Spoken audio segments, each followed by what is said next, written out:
Hello বন্ধুরা, এখন ফাল শ্যাপ ওয়েল্ডিং করছি। আপনারা দেখুন ফাল শ্যাপটে কিভাবে ওয়েল্ডিং করতে হয়।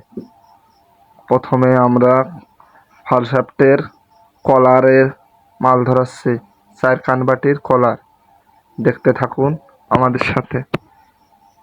প্রথমে ওয়েল্ডিং করে ভালোভাবে ময়লাগুলো পরিষ্কার করতে হবে। ঘুরিয়ে ঘুরিয়ে চতুর্দিকে দেখে শুনে ওয়েল্ডিং করতে হবে, যাতে কোথাও না বাদ পড়ে থাকে। আমি সম্পূর্ণ টানা ফোটে ওয়েল্ডিং করলে অনেক সময় কলারটা গলে যায়, তাই ফোটে ফোটে ওয়েল্ডিং করছি। আপনারা দেখতে থাকুন। পিয়ারিং পয়েন্টে কাজ শুরু করলাম। বুশের জায়গা টানা ওয়েল্ডিং করতে হবে। 200 এম্পিয়ার ভোল্টেজে রাখলে ভালো হয়। ময়লাগুলো সম্পূর্ণ ভালোভাবে ফেলে নেবেন।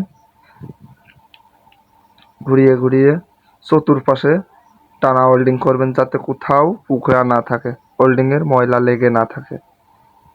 ওয়েল্ডিং করে করে আপনারা 4-5 করবেন, যাতে কোনো সমস্যা না হয়। হাতুড় দিয়ে বাড়িয়ে ময়লাগুলো ফেলে দেবেন। আমাদের দ্বিতীয় পার্ট ওয়েল সেলের গ্রুপটা যখন মাল ধরানো হয়ে যাবে আপনাদের অবশ্যই দেখাবো। আপনারা দেখতে থাকুন। দেখুন কিভাবে মাল ধরাইয়েছে। সম্পূর্ণ জায়গায় ওয়েল্ডিংটা হয়েছে। এইবার 2 কানবাটির কলারে মাল ধরানো হচ্ছে। আপনারা দেখতে থাকুন।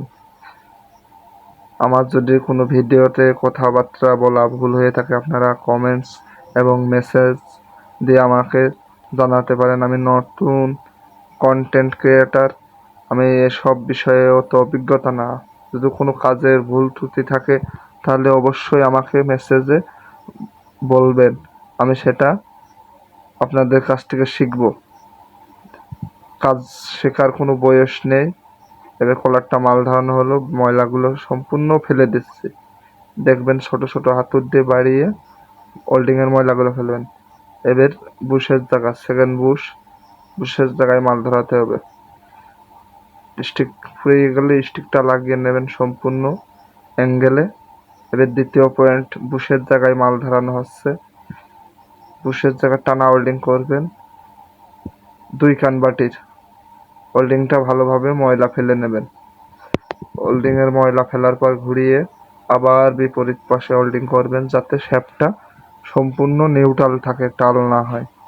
আর তৃতীয় পাশ হওয়ার পরে ময়লা ফেলে নিয়ে বিয়ারিং গ্রুপে কলারটা বাদ রেখে ওয়েল্ডিং করবেন।